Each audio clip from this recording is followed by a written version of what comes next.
వేదిక మీద ఉన్న పెద్దలు ఈ సభలో వచ్చేసిన కామ్రేడ్స్ మరియు మిత్రులారా, మన వ్యక్తులు చాలా విషయాలు ఈ సందర్భంలో చెప్పడం జరిగింది.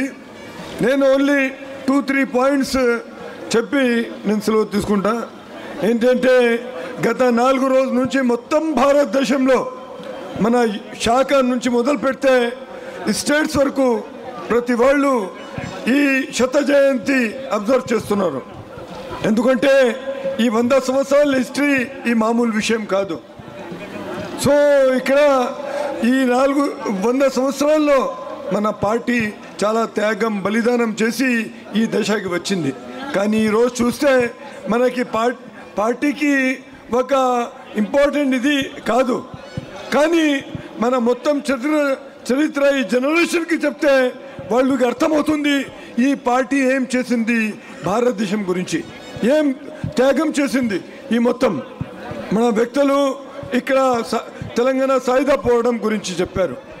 ఎందుకంటే ఆ సమయంలో ఈ మన వట్టి చాకరీ వ్యతిరేకంగా ఈ పెద్ద పెద్ద భూస్వాములు రజాకారులు దౌర్జన్యం వ్యతిరేకంగా పార్టీ చాలా పెద్ద పోరాటం చేసి కనీసం ఒక 4,000 ఈ విలేజెస్ కమ్యూన్స్ మన చేతిలో ఆ నిజాం కాలంలో ఉండేది.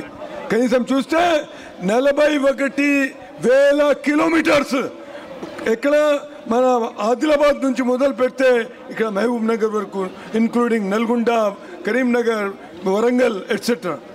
సో ఆ సమయంలో అంత పెద్ద ఆ సమయంలో ఎవరైనా ట్రై కలర్ మన జెండా నేషనల్ ఫ్లాగ్ పెడితే వాళ్ళు మీద చాలా చర్య ఉండేది. కానీ ఆ సమయంలో మన పార్టీ వాళ్ళు 14th ఆగస్ట్ లాలాగూడ వర్క్షాప్లో ఇదే కామ్రేడ్ రవినారాయణ రెడ్డి గారు, కామ్రేడ్ బద్దమిల్లా రెడ్డి గారు, కామ్రేడ్ మగ్దుముయుద్దీన్ గారు ఇది ట్రై కలర్ అక్కడ పతాక ఆవిష్కరణ చేసిన తర్వాత అక్కడ మొత్తం రైల్వే వర్కర్స్కి అడ్రస్ చేశారు. అట్లనే సుల్తాన్ బజార్లో మన ASF all Hyderabad student union ఉండేది. అప్పుడు ట్రై కలర్ మేము ఫస్ట్ హైదరాబాద్లో మేము చేసాము. సో చూస్తే మన హిస్టరీ చాలా త్యాగం వల్ల చాలా పెద్ద హిస్టరీ ఉందిలేండి. ఇప్పుడు ఈరోజు మనం చూస్తున్నాము ఈ ప్రెజెంట్ గవర్నమెంట్ ఏం చేస్తుంది ఏంటంటే వాళ్ళు ఈ మొత్తం ఈ చరిత్ర ఉల్టా పుల్టా చేయడానికి ప్రయత్నం చేస్తున్నారు. హేటెడ్నెస్, డివిజనెస్, ఇంకా హిందూ ముస్లిం తగాదా తీసుకొని వచ్చి ఇప్పుడు చూస్తే ప్రతిరోజు భారతదేశం నుంచి 650 మంది సిటిజన్షిప్కి గుడ్ బై చేస్తున్నారు.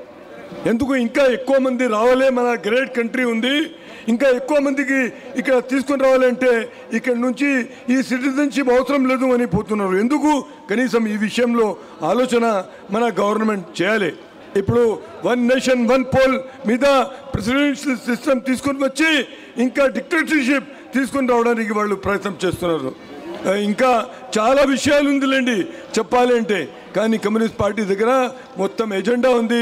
ఏంటంటే ఈ సమయంలో ఈ గవర్నమెంట్ ఏమైనా ప్రజా వ్యతిరేక విధానం తీసుకొని వస్తే మన పార్టీ ఫుల్ స్ట్రెంగ్గా along with other progressive democratic forces ముందుగా ఉండి ఏ బలిదానం కూడా చేయడానికి మేము సిద్ధంగా ఉన్నాము. Thank you comrade.